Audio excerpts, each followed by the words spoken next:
Welcome. It's another episode of Dissecting Horror. This is the third virtual panel that Dread Central has organized in conjunction with Impact 24.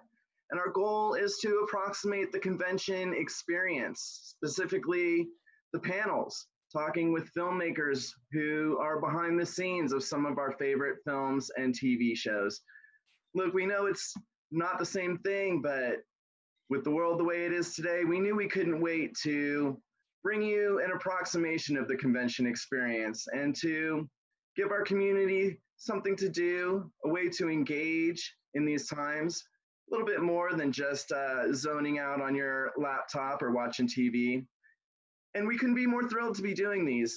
They've been insightful, educational, and frankly, a ton of fun. So for our third Dissecting Horror virtual panel with Impact 24, we are talking to visual artists and virtual artists. And just to sort of differentiate between the two, since I wasn't even completely sure, had to do a little research, special effects supervisors are responsible for creating computer-generated and or live action special effects to be used in TV, film, and other means of video production, mostly in person, all right? A visual effects artist uses software applications and computer programs to generate characters and other visuals for a variety of media. And this is mostly done on computer. The visual effects supervisor is responsible for achieving the creative aims of the director or producers through the use of visual effects. Often a supervisor will work in tandem with a visual effects producer and computer graphics supervisor. So we've got a little from column A and a little column B. What I'll do now is I will introduce our panelists, show you a little bit of their work. First up, I'd like to introduce Heath Hood. Heath, how are you? Hey, doing well. Heath, you're joining us from out in South Carolina, I believe. Correct, Charleston. Fantastic. And just to give people a little bit of background, Heath worked for Universal on Halloween and Halloween Kills. He's also been the effects technician on Sorority Row, The Crazies, One Missed Call. He worked on Deadpool 2 as well. We've got a little behind the scenes featurette from 2018's Halloween. Let's give that a spin right now. He waited for this night. He's waited for me. I've waited for him. Michael Myers is the embodiment of pure evil. He is ruthless, a relentless force. He's unpredictable. Anyone could be next. Dad, look out! Babysitter murders, 40 years to this day. Michael! Jamie has a talent, but she was born with it. You don't believe in the boogeyman? Perfect for the movie I made, and now she's perfect for David Gordon Green's movie. You should. This is as good as I've seen since we did the first movie. It is intense. Just brutal.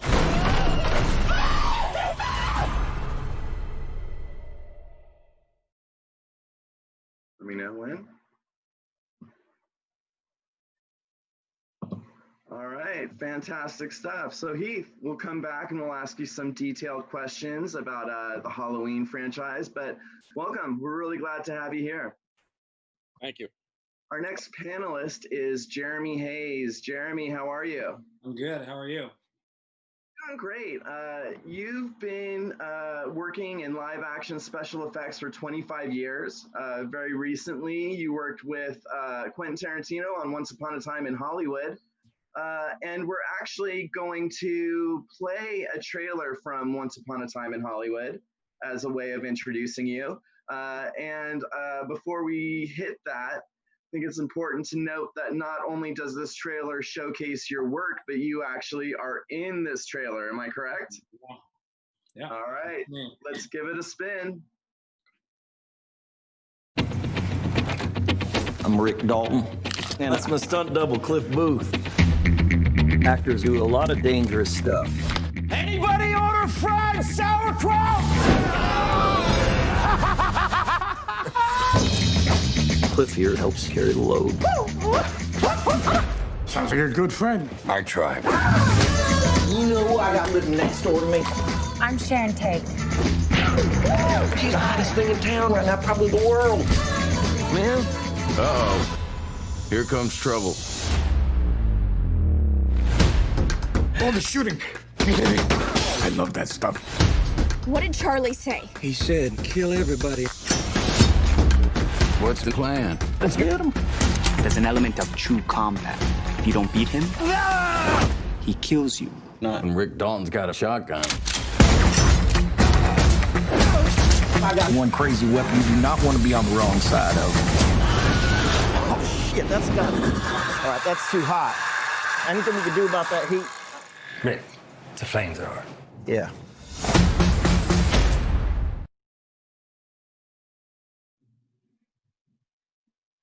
Fantastic. So, Jeremy, you designed and helped execute the flamethrower effects, and that was also you in that very last scene in the clip, telling Rick, excuse me, that you can't do much about the heat from that device because it's a freaking flamethrower. Right on. Glad to have you here, Jeremy. Glad to be here. All right. Our next panelist is, who will I introduce next? How about Marcus Taormina? How are you, Marcus? I'm good. How are you? We're doing good. We're hanging in. You've been doing visual effects for about 10 years now, done some amazing work, and you're working on some upcoming things that we're really interested in, like Army of the Dead. One of the things you worked on extensively was Bird Box. And we've actually got a really stunning behind the scenes clip of the work you did on it. It's about 5 minutes long, but it's really worth it. When I watched it, I was just enthralled. I couldn't believe how much of it was enhanced by virtual effects and how seamless it is. So let's all buckle up, buckle in, and let's check out this behind the scenes breakdown of the visual effects in Bird Box.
Marcus, that was really spectacular. And like I said, I knew it was kind of a long clip, but when I watched it, I was just completely enthralled. The way it's seamlessly integrated is just so amazing, and I'd love to see more breakdowns like this. I think people would have a much greater appreciation for what you do if they saw it come to life like this. Really amazing work, and thank you for being part of our panel tonight. Yeah, awesome. Thank you so much. All right, we'll be back with some specifics for you, but let me introduce our final panelist for the evening, Jason Piccioni. How are you, Hi. Jason? So you're a visual effects supervisor, and you've been part of Fuse FX since 2011. You've been the supervisor on Castle Rock for the past 2 years, which is an incredible achievement. You also work on American Horror Story. We're going to get into some of those specifics, but I wanted to share a sizzle reel. From Jason, we have a sizzle reel, which is also fantastic. So let's give it a spin.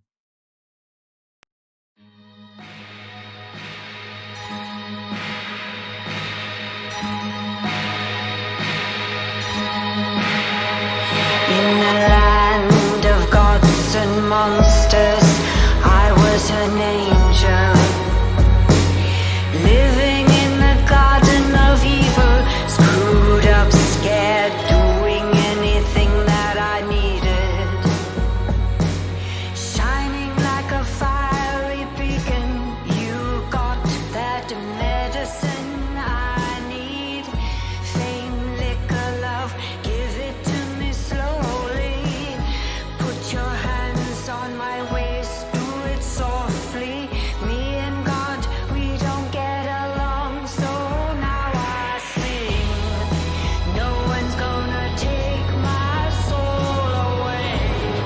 I'm living like Jim Morrison, headed towards a messed up holiday. Motels, sprees, and I'm singing. Oh yeah, give it to me, this is heaven, what I truly want. It's innocence lost, innocence lost. In the land of gods and monsters, I was an angel, looking to get hit hard, like a groupie incognito, posing as a real singer. Life imitates art. If I get a little prettier, can I be your baby? You tell me life isn't that hard. No one's gonna take my soul away. I'm living like Jim Morrison, headed towards a messed up holiday. Innocence lost.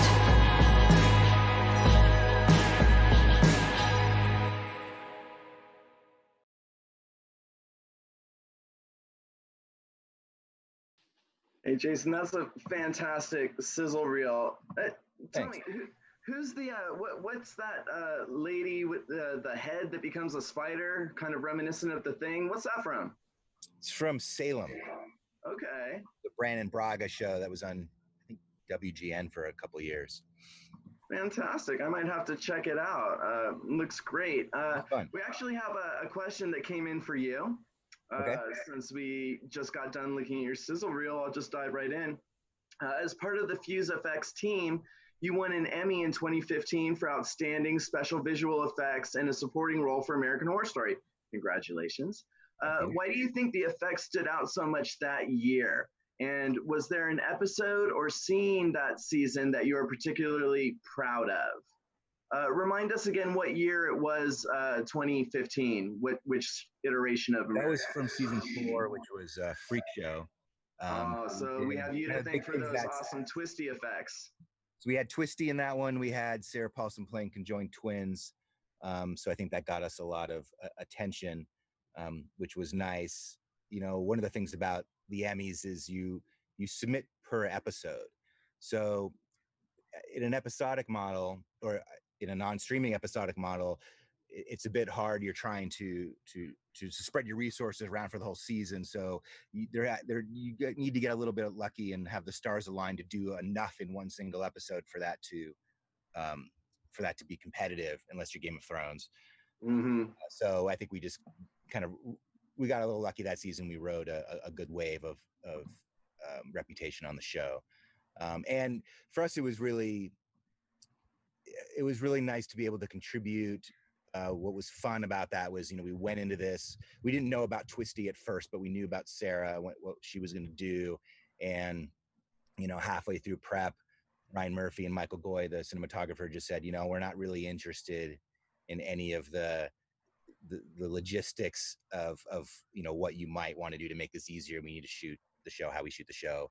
And, we were able to let them do that and kind of, allow that to live within the dynamic nature of the show. And that was really nice to be able to pull off for them. No, right on. What are you most proud of about that season that won you the Emmy? Surviving shooting in the swamp in Louisiana was. And do you have any real life horror stories from the set of American Horror Horror Story? It was just kind of disgusting. What's really, what I'm really proud of about Horror Story is, even though it's on basic cable, we still air once a week and we post once a week. So each one of those episodes was posted in about 7 days. So for that amount of work, it's the team just worked around the clock for about between September and January. So it was really nice for them to be rewarded for something like that. Well, fantastic. So for those of you watching the live stream, remember to send us your questions for Jason. Come back to you in a bit. We did just get a question for Heath.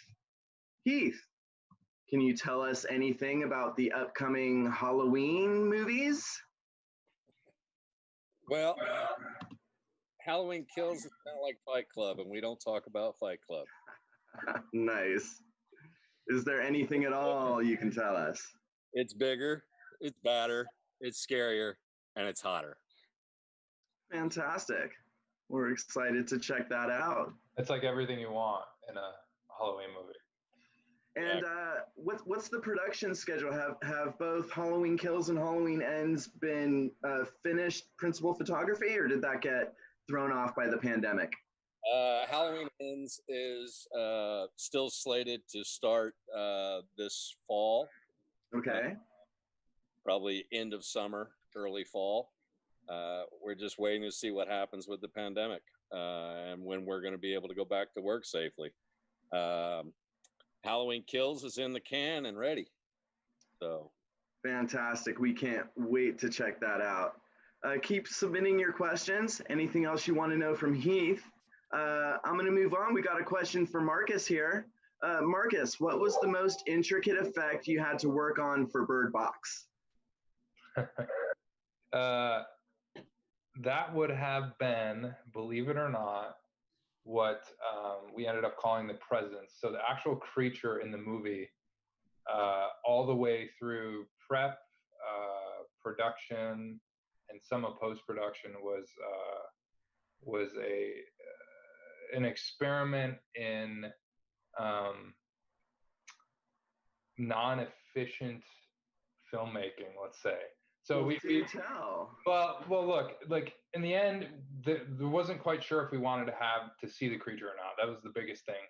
So then once we knew that we didn't want to see the creature and keep to that, we eliminated this big pile of R&D that we had done if we actually saw it. But in order to really put the scare on, we needed to figure out what visual interest would be for the creature or the creature approaching or something like that. And in prep and in pre-production, part of our job is to talk with all department heads, including the special effects coordinators that are on here. And had we known if the creature was going to be something that it was, we could have potentially done a lot of it practically. But in the end, I think it was effective enough for the movie, and I think it came to everyone's surprise that it did so well. So, and I'm glad everybody enjoyed it. So. Yeah, it's interesting that you mentioned the unseen monster, because we covered Bird Box extensively on Dread Central, and we even covered Sandra Bullock kind of making some weird comments about how it wasn't scary to her. It kind of seemed silly to her, although the description essentially sounded terrifying. Can you tell us a little bit about what the monster looked like and what it maybe represented? Yeah, so that was interesting because there was a scene in the movie that was in the movie for quite some time and then dropped out of the cut very late in the process of post production that had Sandra realizing her her worst fear was that having a child in basically what was their pandemic and not being able to understand what it was. So for that scene, we got a performer in some had some capture performance on in camera, and we ended up canning that very late on. But for Sandra, it was a reveal on the day, so that creature baby came out, and it was kind of jarring for her because it was never shown to her, it was never explained to her, it was never curated to her. It just kind of happened, and it was very off-putting and weird, and it was also just in a very small confined space on set when we shot the scene. So it through the design phase, we were still working out the creature design for that, which ended up, I think it leaked or something of that nature. But it was. I think some of the design images did leak, but I don't think we've ever seen any photos or footage, which we would love to. I mean, here's the journalist in me going, "Come on, Marcus." Well, what I can tell you is that there's hours of footage of R&D that we did along the way that ended up on the cutting room floor. So, and that's in there, and it was very cool, but never got finished. Well, I don't know if I'm done talking about Bird Box yet, but I don't want to ignore all my guests, and we haven't had Jeremy weigh in yet. Jeremy, haven't forgotten about you, and those who are watching have questions for you. One thing you specialize in is weather effects. Can you tell us what that means exactly? So a lot of our responsibility is to lay down what we consider like an atmospheric setting. So like in horror, a lot of what we would do is fog or rain, any type of environmental effect that might help build suspense or tension or set the setting for the movie. So in practical effects, we're kind of a glorified art department or a set decorating. It's like any kind of weather that might be moving is kind of our part of the work. So snow, wind, like a hurricane, those kinds of effects would be stuff that we would try to create in camera and then get enhanced by visual effects, in bigger scale, or if you have actors who don't want to get wet in a rain scene, it's that kind of collaboration that we have. But for the most part, we do the foundational work. Fantastic. Well, let's see. We've still got some questions coming in, but now that you've each had one individual, I thought it would be fun to throw out a group question because, these are exciting times, not just for, visual effects, not just for Hollywood, not just for the film community. Exciting might have been the wrong word. These are very interesting times because we're in the midst of a global pandemic and Hollywood kind of ground to a screeching halt. Are you guys still working during the pandemic is kind of the jumping off question. And how do you guys see Hollywood and effects and cinema changing in response? Who wants to go first? Working and getting paid? No. Reading scripts? Yes. So working, you've been reading a lot of scripts, but not much else. What about the rest of you guys? Are you working? Well, being in post, we kind of come to, have a little more of a tail out. So I've got a couple of small features just finishing, but mostly, I'm reading scripts. And there's been a lot of talk about how we ramp back up and what does that mean and What does that mean for the logistics of a number of departments? Without anybody really knowing, we're just starting to hear what some of the rules might be. We're just trying to kind of be prepared as much as we can and talk to other studio heads and other department heads and just try to figure out what the safest way is for everybody to go back to work. Yeah, what are some of the rules you've been hearing about that might be implemented? Definitely limited extras, limited day players, limited number of people on set.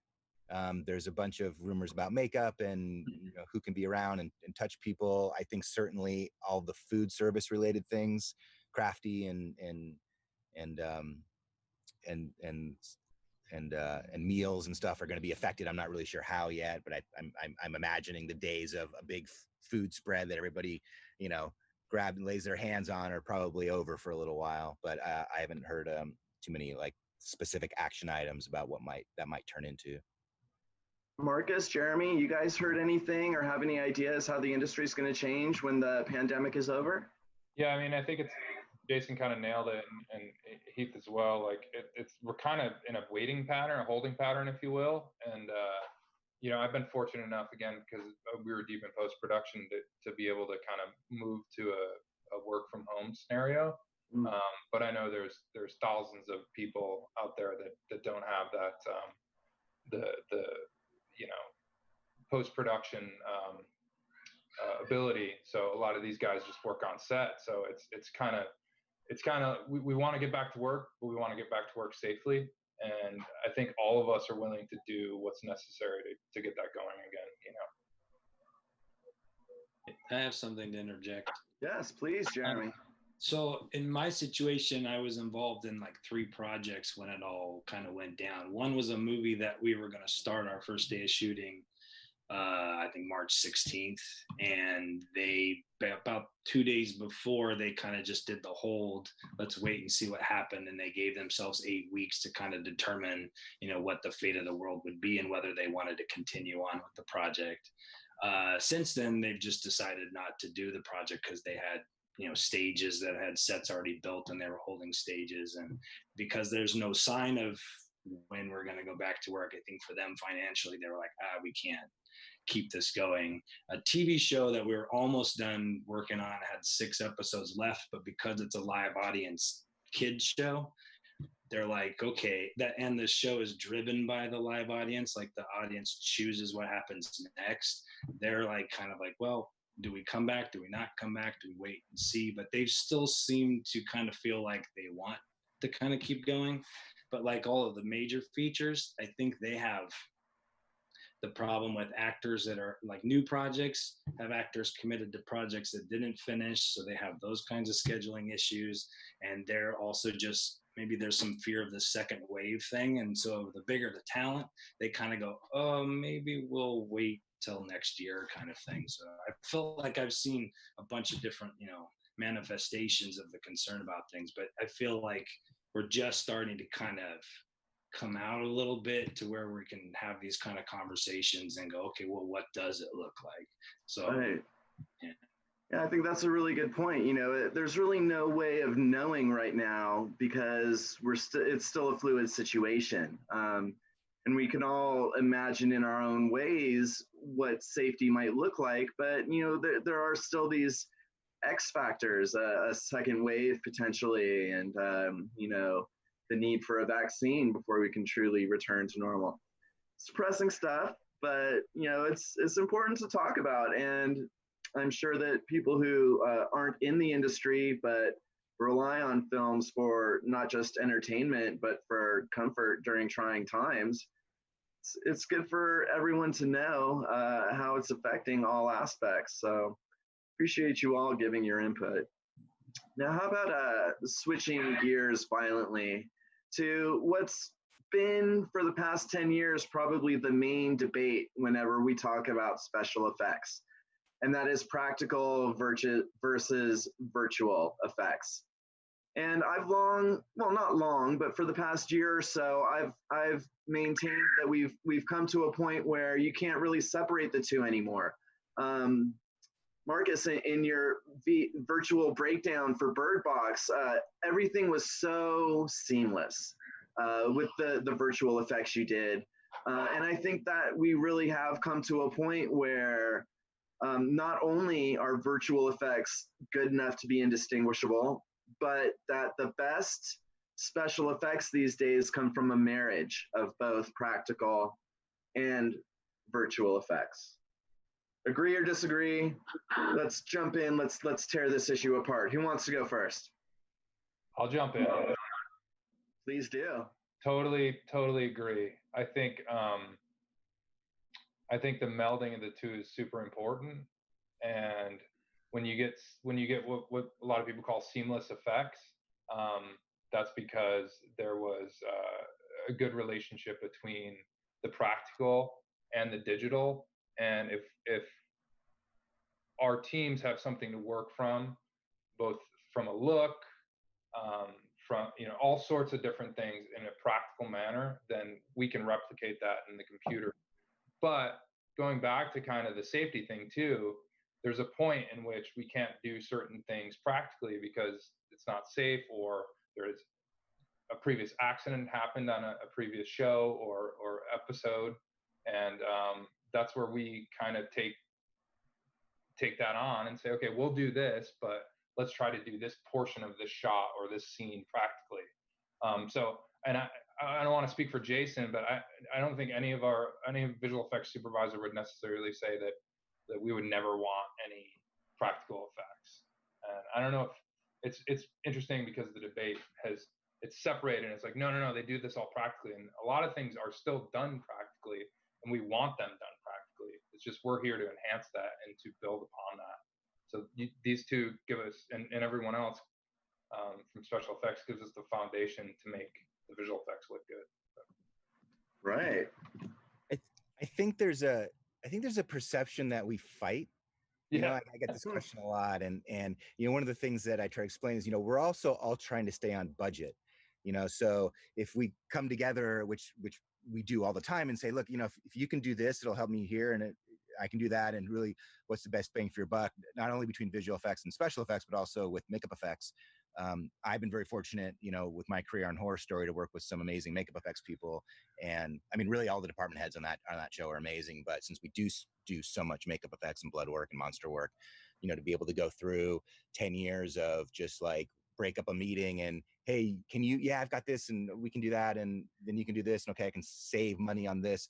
I think what we're all trying to not have happen is to do everything twice. So we're like, okay, we're going to do this, and then we're just going to do it over again. Let's try and save some money. And so it's really, there's a lot more teamwork there than I think people might think. And I mean, some of the best stuff that I've done, Castle Rock was a great example. The special effects team we had on that was amazing, and one of the hardest working departments I've ever seen. And I just walk around and thank them constantly because they just, they made everything so much easier for me, and we were able to help them out. And that's a very gratifying experience.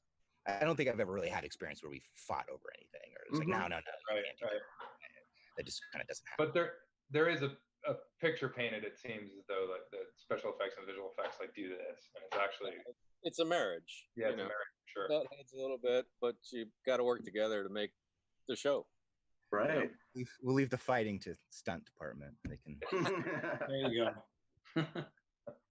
Jeremy, do you have anything to add? Yeah, I feel like when visual effects became, I mean, let's face it, like effects came from optical effects in the 1920s. That was already a marriage from the very beginning, where you had Buster Keaton or George Méliès or these people that were like, hey, I've got this idea, let's write it into the story. And they would, produce these things that people were like, wow, this is amazing stuff. And then, it just progressed from there. And then the technology has just changed in such a way that, when you're faced with something like, after Jurassic Park or something where on our end, you'd hear people go like, well, that's it, we're done, no more work, they're going to do everything in the computer. It was kind of like, well, let's look into this. Let's really take a look at what it takes to do this stuff. And in the beginning, it was still really, really expensive. So it'd be limited to like major motion pictures where they would do these big, visual effects oriented kind of films. And so then it was like, well, the lower budget stuff will still try to do stuff practically. But I think it kind of evolved to the point that no, it's still the marriage that seems to make all of it work.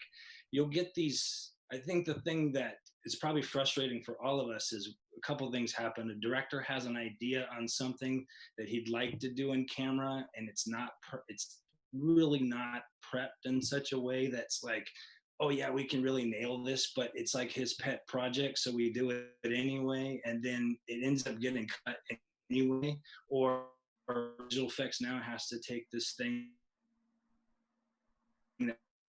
have to fix the problem. So sometimes we have like these weird kind of relationships where I like to just like, once you're on a project and you meet the visual effects guy, you usually know right off the bat whether it's going to work or not, and you kind of go, all right, what do you want to focus on? Here's how I can help you. Here's how you help. Because in the end, we're dealing with highly paid creative types that may not understand how to, nor really want to put the time in to learn how to get the shot. So that's our responsibility. So I think that has always been like the best marriage for us, because that in the end, if you don't have that, the movie's no good.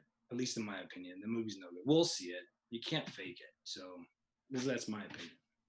Fantastic. So to recap, it's no longer practical versus virtual effects. The war is over.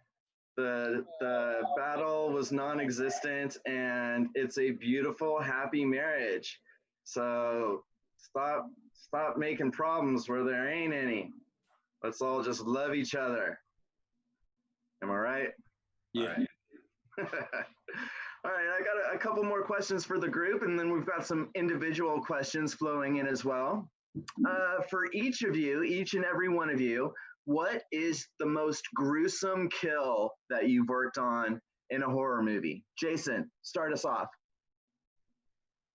We did we shot in the second season of American Horror Story, which was Asylum, which I think was the kind of the most intense season we've had. That was too disturbing for even Ryan Murphy and those guys. And it was, yeah, you guys put Chloe Savini through the ringer. Oh, she had a yeah. It's like she hasn't been back since then. I wonder why. Yeah, she was a trooper. She was amazing. I loved working with her. But no, we had Jenna Dewan. We did an autopsy on her when she was alive, and he had taken a scalpel kind of right down her chest, and as she was screaming, and it was just, they were just like, too much. I mean, even all of us were just like, ugh, okay. And considering what we've done on that show, saying that was too much for them, I was actually kind of proud of that. Yeah. I mean, you don't often hear about an effect so gruesome that its creator winced. Congratulations. Jeremy, tell us about your most gruesome kill in a horror movie or TV show.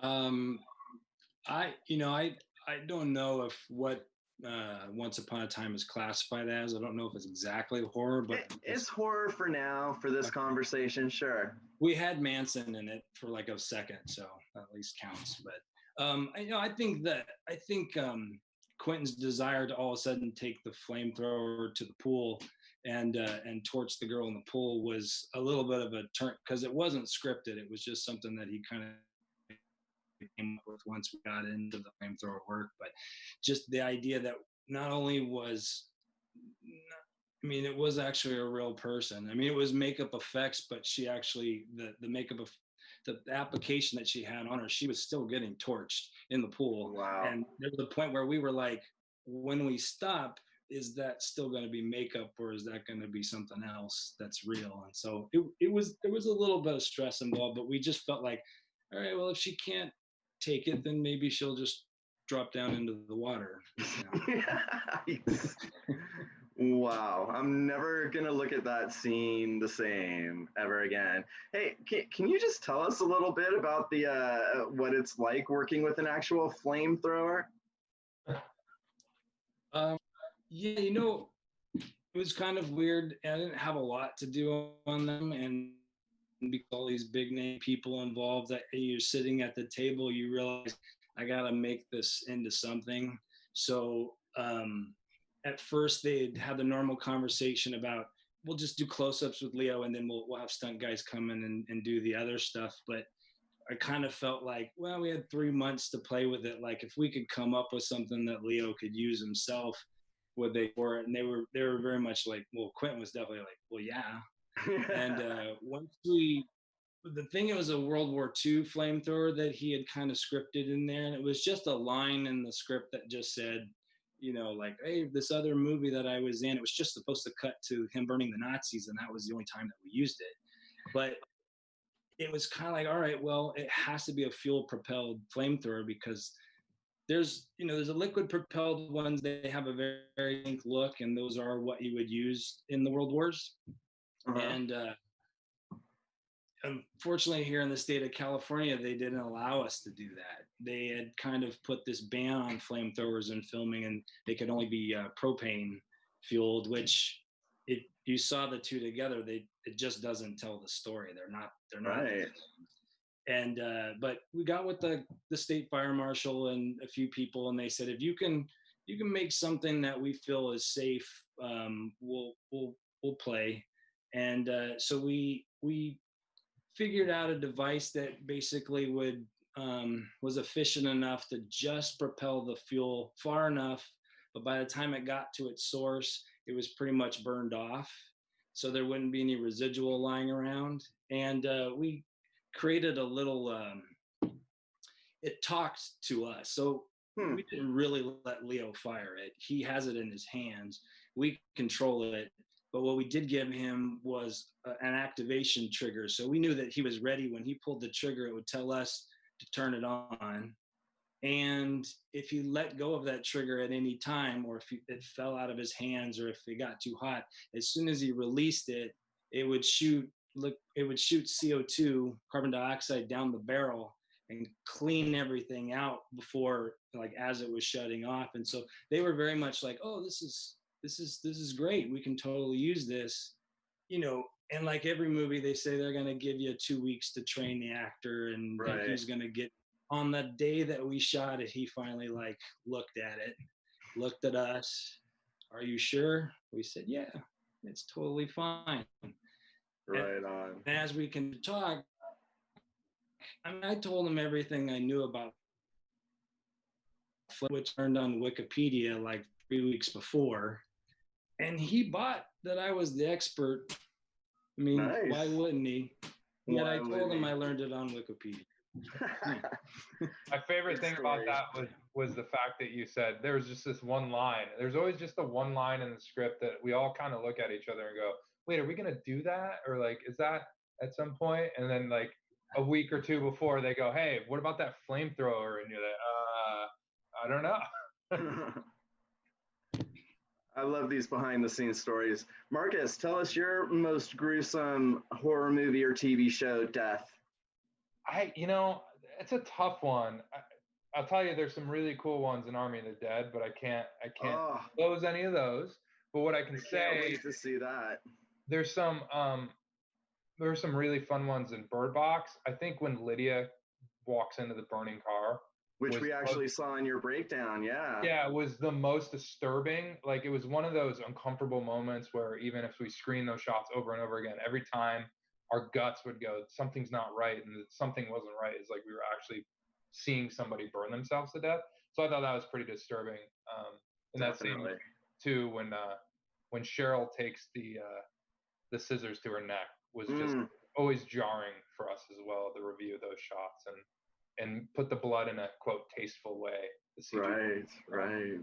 Those are Heath, the two. I know Heath has some pretty crazy kills in his arsenal. What's the most gruesome one? There was a kill scene in Preacher season 1, and I can't remember the episode. It was in the church with a chainsaw. One of our actors gets his arm cut off with a chainsaw. Then there's a heavy bludgeoning scene right after that, where I was literally laying underneath the camera with the actor in a pan full of blood and sponges, and it was gnarly. You know, we had squirt rigs built into the chainsaw for the arm coming off. We had a prosthetic arm. blood spurting out of the prosthetic. And then the bludgeoning scene after that was just pretty horrific. Another one was in The Crazies, where the young kid's running back to his mom at the farmhouse, and I blew the back of his head off, and there's just a giant silhouette of blood backlit by the light. Gnarly. Love it. Love it. Well, listen, guys, we're in our final 10, 15 minutes here, and we do have some more audience questions. So I'm just going to see how many of these we can get through in the next little bit here. We have one for Jason. You worked in the miniature department in the 1990s on Mars Attacks, which during the time was pretty revolutionary. What exactly did you do on the film? And do you have a favorite behind the scenes memory to share? We blew up a lot of models on Mars Attacks. We also did all the spaceships and the laser beams and stuff. ILM did the aliens.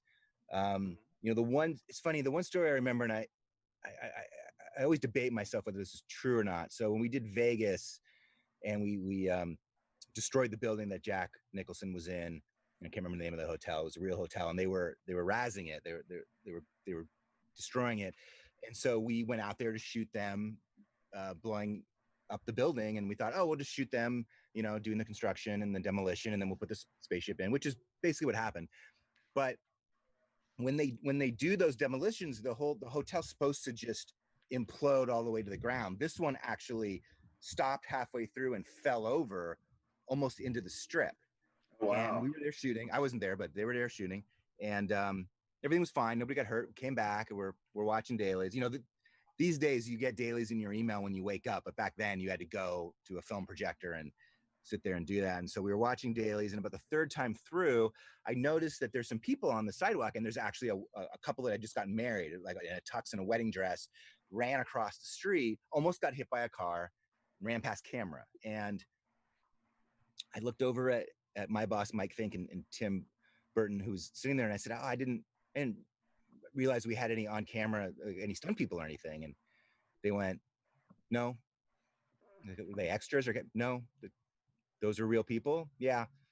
And so but I don't know if they were, I think they were just having one on at me, because I've watched that since, and it's pretty scripted, but yeah. But their claim was that those were just bystanders on, next to the wrong demolition crew. That's pretty. That movie was, what was that, mid 90s, early 90s? You tell us. It just says 90s here in the question I got in the stream. 26 years ago. Yeah, that's my own. Wow. I don't remember. All I remember is we were all really young, in our early 20s doing that movie and working all night, and that all those memories just kind of mashed together. Yeah, I bet, in your younger days. Well, right on. Thanks for sharing. Heath, here's one for you. How long was the prep for the house fire in Halloween? And what was the actual burn time the night of the shoot? Oh, let's see. We spent about $70,000 prepping that house. It was a real house. They told us we couldn't burn it down. I begged and pleaded, let me burn it down. No. So we spent about $70,000 protecting the house from burning. It took us about a week and a half, 2 weeks. And we burned, for that final clip in Halloween, we only burned it 3 times for about 2 minutes.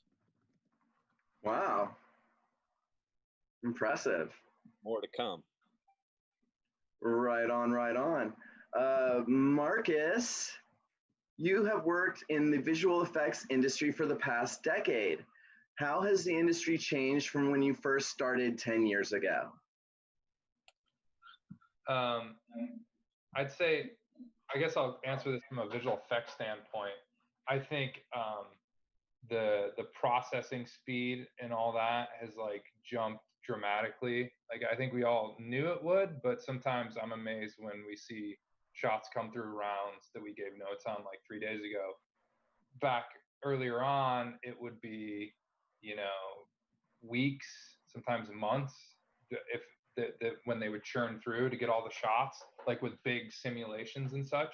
And then I think, again, like the move to digital has, like Jason said too, is like you get your dailies the next day. You know, you're seeing things that you shot the next day. You could see them on the clip on the camera. You don't have to wait. So with less waiting, you can be more efficient, and then with more computational power, you can get the work done quicker and focus on getting the multiple versions of that to make it look photoreal.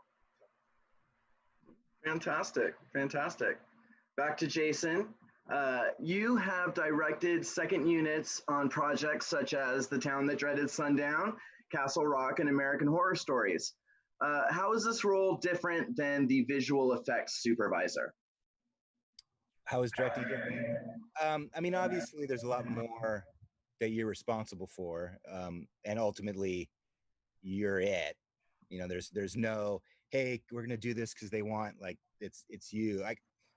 You know, I'll answer this. My friend Barbara Brown, who was a script supervisor on Glee forever, toward the end, she directed a few episodes, and I asked her if there was anything surprising about that transition, and she's because, you know, she had sat next to directors forever and then seen the whole thing, and she said, you know, I didn't expect it. It was lonely. You know, it's like it's the one person on the crew that's different from everybody else in the crew. And so just in that role, you feel things a little differently. But I think the practical answer to that question is, for me, it's just about kind of curating information for myself. There's so much more to worry about, and how do I focus on what I need to focus on during the day, and how that day kind of works.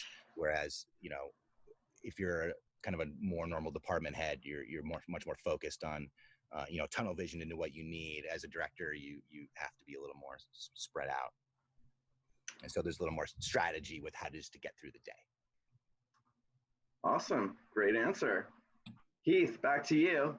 Someone wants to know about that amazing trapdoor in Laurie Strode's kitchen, and whether that was all practical or whether you used some VFX on that too. All practical. Wow. Not that it matters, not that it's a battle. He was proud of that answer, though. Yeah, he wanted to give that one. Nice. Jason, back at you. What was the most challenging special effect on American Horror Story for you? Ooh, so many of it's challenging just because the timeline's so short. I mean, that fourth season of Freak Show was pretty challenging, dealing with.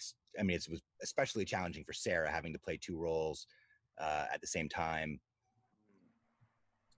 You know, I mean, the show's so much fun to work on. Everything's big. It's big special effects, big visual effects, big hair and makeup. It's very theatrical. You get so much gratification when all that comes together. So it's challenging, but it's really great to be able to contribute to something like that, which I know is kind of an out and didn't quite answer the question, but I'm going with it. Hey, there you go. There you go. We got one that's a little technical here. It's so technical, I might need you guys to explain it to me, and it's for the group. Do you think green screens will be replaced with LED stages in the near future? First of all, someone tell me what an LED stage is. Have you seen Mandalorian? Yes. That's an LED stage. Okay. So what do you think? Is that the wave of the future? I think it is. It is. It's an interesting conversation, right? I mean, because that nets you less people on set. You get a lot of great lighting cues that we wouldn't have in a green screen. A lot of interaction with, like in the Mandalorian's case, like the helmet. You know, you get the environment there. It also, I do think though, it takes a certain budget. A certain budget, yeah. Also a certain director or filmmaking team, right? Because you got to know. I mean, there are ways around it, but you kind of have to know this is what you're walking into. This is the environment you chose. If you want to remove that, it's going to be a lot more costly and more difficult. Logistically, it pushes a lot of decision making months forward. Yeah. So you have to prepare for that. I mean, yes, it's extremely expensive now. It won't always be, but that's the biggest kind of logistical thing is you have to make all these decisions very differently than you make them now. Yeah, I think I don't know if the group agrees, but I think like there are certain directors that we've all worked with that you're like, yeah, absolutely, they could do it. And then there's others that you question, like they may at some point everyone may be forced to it, and if your hand's forced that we know we have to use that, then that may present itself differently. But there's certain directors that I think like couldn't have that vision right off the bat that you maybe worked with, that they don't want to say, no, I want that environment, that's the time of day that it's going to be. Because with green screen you have a little more, and blue screen and just compositing in general, we have a little more leeway to change that later on. But I don't know what everyone else thinks. I agree with you. Yeah. I think that there's directors I've worked with, pretty big name directors that couldn't decide what they were going to do tomorrow on set, and you would go, what? We have all this work to do, and that's really not. They would never go there, because they would be required to make decisions so far before they even have a clue as to what they really want to do, that those aren't those people. But like The Mandalorian, it makes complete sense, because they're also pushing the envelope of this is the new way of shooting things, because it's it's such a tight hands off closed group that are pushing the envelope of visual effects. It seems to make sense. I mean, in Mandalorian's obviously sci-fi. The tone of that show really matches that methodology. Would you do that on Breaking Bad? Not sure. Yeah, no, that's a good point. You did on Tron, but really interesting conversation. I think the takeaway is that yes, it's the wave of the future. Right now, the downsides might be the cost, and it requires forethought in filmmaking that some directors might not be ready for. Am I correct? Yeah. Well, listen, guys, we're running out of time here, but it's been a really fun, informative panel for me. And as a way for each of you to kind of sign off, I'm wondering if you can give a little bit of advice to our viewers who might be interested in pursuing effects, virtual effects, or special effects as a career. Heath, how would you? What advice would you give, or encouragements, or mentoring? Start nowadays there's so many guys in Atlanta right now that they've been into business a couple of years and now they're coordinating.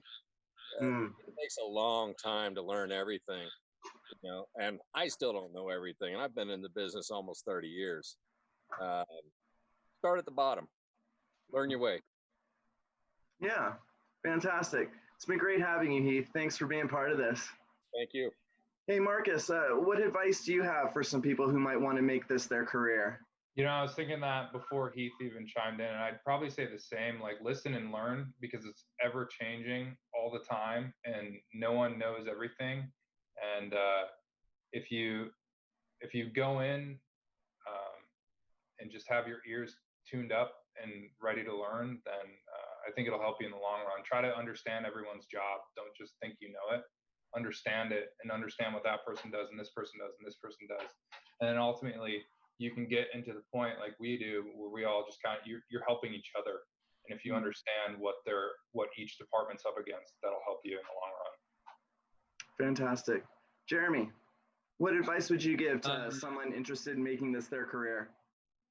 Yeah, it's a question that we get a lot in practical effects, because there's really no direct line to the work, because you have to have skills in plumbing and fabrication and electronics and just so many random. So I've almost gotten to the point where I can kind of answer this.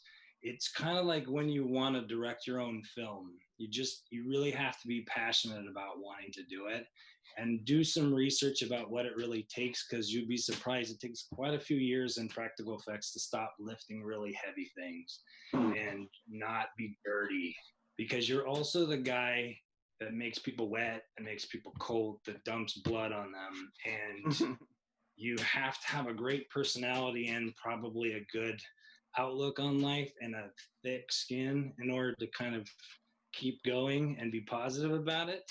It's a great job. It's a totally great job, but you can't just do 1 year and go, oh, I think I figured it out, because it just doesn't work that way. Right on. Well, it's been a pleasure having you on the show. Thank you for being here. Jason, take us home, buddy. What advice do you have for people who might want to pursue visual effects as a career? Well, what I'm going to add, and I think this goes for every job in this industry, and one of the things that's kind of my favorite thing about the industry is everybody really wants to help. You know, I think there's so many people that are very free with their advice, with their time, giving people shots. You know, if you just show up and you're interested in learning, and you know, like these guys said, you don't have an ego and you just want to. What's so great about a film set is you can stand in one spot and see every cross section of life that there is. And it's a really great way to learn. It's very multi expertise. I didn't say that right, but you know, it takes a lot of disciplines to kind of do any of these jobs, both technical and artistic and people skills. But if you really, you know, if you show up and you're hungry to do it, there's really a lot of people who are very willing to help, and it makes the whole process for me very rewarding. Well, fantastic. Hey guys, listen, it's been an amazing time. I want to thank you all for making the effort to come together like this. It's great seeing some of you outside. It's great coming together like this. I know our readers sure appreciate it, and all of us at Dread Central do too. I want to thank my team at Dread Central and our partners at Impact 24. Thanks again to all of our guests for tuning into the panel, for sharing their time. And thanks to all of you for tuning in, giving us those great questions. And we'll see you on another episode, another panel of Dissecting Horror in the not too distant future. Check Dread Central for updates. We'll also be uploading this entire panel discussion to YouTube in the next day or two. So if you came late, we will have it for you. And we'll probably be posting some highlights in the next day or two on Dread Central. So stick around. We're your home for all things horror and for Dissecting Horror. Thanks again to my panelists, for my partners, and for all of you. Thanks. Take care. Have a good night.